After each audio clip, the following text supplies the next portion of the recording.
Rodney Dangerfield became famous for making audiences laugh with his classic no-respect jokes.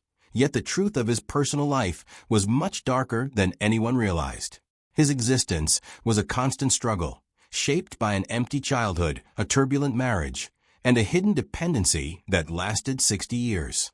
Although he constantly told the world he received no respect, his early years in Babylon, New York, proved that this phrase was truly his reality. Born Jacob Cohen, he grew up without any emotional support. His father, Philip Cohen, was a vaudeville performer known as Phil Roy, who traveled constantly for shows and was rarely home. This meant Rodney had no steady male role model and developed a damaging view of show business as a family killer, the very thing that took his father away and eventually caused him to abandon the family entirely. No warmth or glamour was ever shared with the young boy at home. While his father was missing, Rodney's mother was physically there, but emotionally cold, which he later described as callous and extremely distant. She refused to give the basic signs of love every child needs: no birthday gifts or cards, no hugs, no encouraging words. Rodney once recalled saving money for a football uniform, only to have his mother steal that cash from him. Such betrayal from a parent creates a deep feeling of worthlessness. Rodney and his sister lived through the complete breakdown of their home. After his father cut off all contact, their mother moved them to Queens. Growing up in a small, broken family meant frequent isolation, and in that house, silence and emotional distance were the normal state. For Rodney, this environment became a pressure cooker of loneliness. By age 15, Rodney discovered a way to survive: comedy. While other kids played, he wrote jokes as a defense mechanism. By converting his pain into material, he could separate himself from it. And this early escape helped him build a wall around his heart using humor. After finishing high school in 1939, he wanted a fresh start. At 19, he legally changed his name to Jack Roy, hoping to leave his old life behind and pursue show business. His early years were not glamorous. He worked as a singing waiter, serving food while trying to entertain people with songs and jokes. It was a tough way to earn a living, and he struggled to discover a unique voice that audiences actually enjoyed. He was not yet the famous no-respect comedian, just another young man attempting to get noticed in a crowded field. By 1949, Jack Roy had reached his limit. Despite years of performing, he was not earning enough to survive and felt like a failure. This led to what many call his great departure. He completely left the stage and the entertainment business, deciding to concentrate on a normal life instead. For several years, he worked hard at jobs unrelated to comedy, driving trucks and selling aluminum siding for houses. Interestingly, Jack Roy turned out to be an outstanding salesman. While many assume comedians are disorganized, Jack was a hard-working individual with a high level of conscientiousness, meaning he was disciplined and responsible. He did not just sell a small amount of siding. He became one of the top salespeople in his field. This part of his life proved he was not lazy. He was willing to put in long hours and do whatever was necessary to succeed, even if it was not his passion. During this same period, specifically in 1942, Jack Roy began a habit that would continue for the rest of his life. He started using cannabis. It soon became a permanent part of his daily routine, used almost every single day for the next 60 years. For him, it was not just a passing phase, it was a constant. He believed it helped him handle the stress and heavy moods that had followed him since his lonely childhood. When Jack Roy chose to quit comedy in 1949, it was not only due to his struggles, it was also because he had met someone who shifted his priorities: Joyce Indig. A singer herself, Joyce understood the entertainment world. Together, they decided to leave show business entirely and pursue the picket fence dream, moving to New Jersey to start a normal life. They hoped that by working regular jobs and living in the suburbs, they could find the happiness and stability missing from their own childhoods.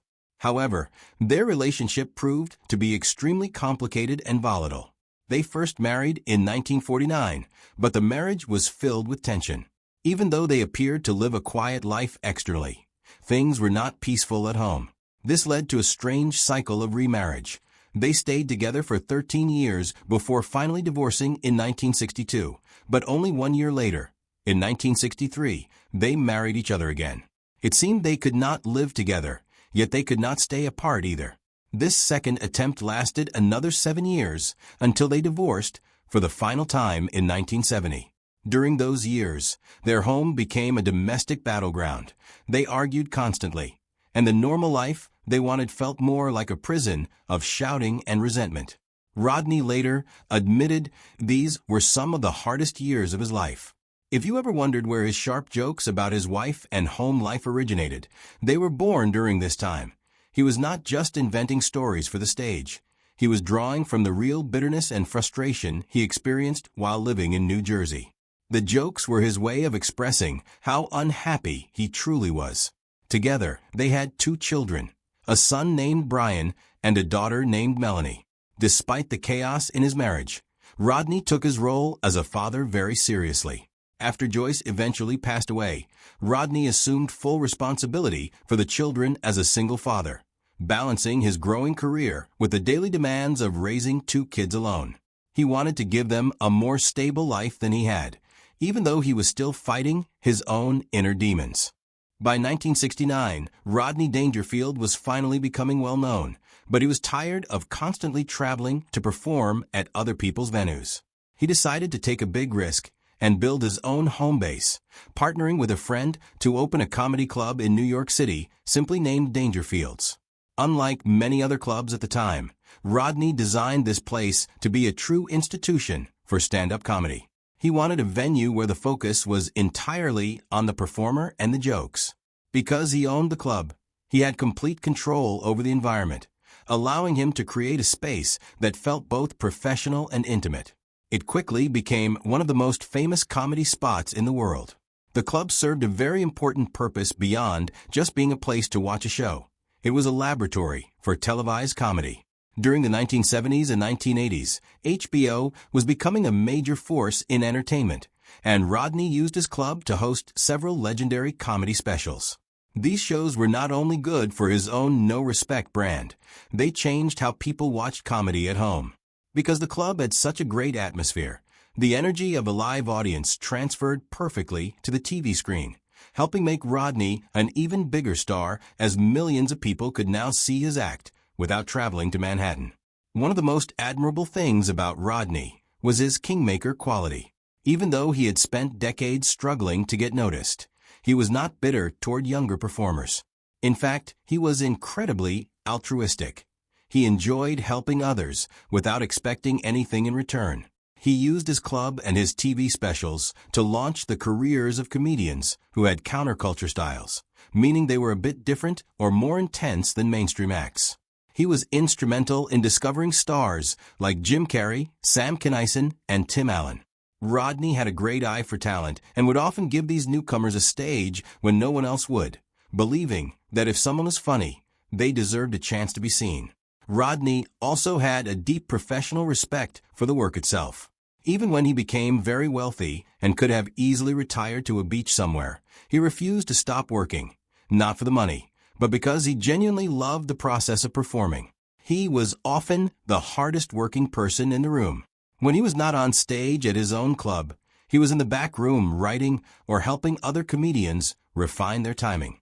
He stayed active in the comedy scene well into his 80s, proving that his passion for making people laugh was stronger than his desire for a quiet life. After years of noise and fighting in his first marriage, Rodney Dangerfield found a completely different kind of peace in 1983. It all started when he walked into a flower shop in Santa Monica called Childs of London. He was not there for a movie role or a comedy sketch. He was just a customer. The owner of the shop was Joan Child, a flower importer who was 30 years younger than him. Rodney was immediately attracted to her, but it was not just a quick crush. He kept returning to the shop, and eventually the two began a relationship that would last for the rest of his life. They finally married in 1993, a decade after they first met. Joan was a stabilizing presence, something Rodney had never truly experienced before. His earlier life had been full of chaos and people dealing with their own problems. Joan was very different. She was a Mormon and a teetotaler, meaning she did not drink alcohol at all. While Rodney still had his long-term cannabis habit, Joan provided a calm, steady foundation for him to come home to. She did not try to change him, but her organized and quiet lifestyle helped balance his high-energy, anxious personality. For the first time, Rodney had a partner focused on his well-being and the health of his business. One of the most surprising things about their partnership was how Joan helped Rodney embrace the future. She was a digital pioneer. In 1995, long before most celebrities understood what the internet was, Joan helped Rodney launch his own official website. This was a huge deal at the time, making Rodney the first major celebrity to have a personal home on the web. Joan saw the potential for Rodney to talk directly to his fans without needing a middleman, and she helped manage his online presence, ensuring that his jokes reached a whole new generation of people who were just starting to use computers. Their relationship was so unique that it even inspired Rodney's creative work. In 2000, he starred in a movie called My 5 Wives. The idea for the film came from his fascination with Joan's background and the different cultures they both came from. While the movie was a comedy with a wild plot about a man ending up with 5 wives, the heart of the project was based on the deep bond and the interesting conversations he had with Joan about her life and her family. He loved telling stories that reflected his own experiences, and his life with Joan gave him plenty of fresh material. Even though Joan brought him a lot of happiness, Rodney still struggled with a deep sadness that he kept hidden from the world for a very long time. Rodney Dangerfield had a complicated relationship with the character he played, a struggle often called the persona trap. When you watch old clips of him on The Tonight Show, you will notice that he rarely dropped the act. Even when he sat down on the couch to talk with the host, he stayed in character, pulling his tie, sweating, and looking around nervously, as if he were still doing his stand-up routine. Rodney Dangerfield's final years were a mix of health scares and a stubborn refusal to stop performing. On November 22, 2001, Rodney was scheduled to perform on The Tonight Show with Jay Leno. This date was special because it was his 81st birthday. However, while he was there to perform his stand-up act, he suffered a heart attack. It was a scary moment for his fans and family, as the man who spent his life making people laugh suddenly found himself fighting for his life on what should have been a celebratory day. Rodney was not a man who gave up easily. He went through a recovery process and, incredibly, returned to The Tonight Show exactly 1 year later on his 82nd birthday. He called this his triumphant return, wanting to prove that he still had the energy and wit to command a stage regardless of his age or heart health. For that one night, it seemed like he had beaten the odds. Unfortunately, his health continued to decline over the next few years. In August 2004, Rodney underwent surgery to replace a heart valve. Doctors hoped this would give him more years of life, but the recovery did not go well. He suffered from various complications, including a series of small strokes and infections. His body, which had worked so hard for 82 years, was finally starting to shut down. He fell into a coma and eventually passed away on October 5, 2004. When people look back at his life, they often wonder if he had any regrets. Despite the no-respect character who complained about everything, Rodney actually had a very positive view of his work. His only real regret was that he did not become successful sooner. He spent so many years selling siding and driving trucks that he felt he missed out on decades of performing. He simply wished he had more time to be on stage and make people laugh. To him, the laughter of the audience was the best respect he ever received.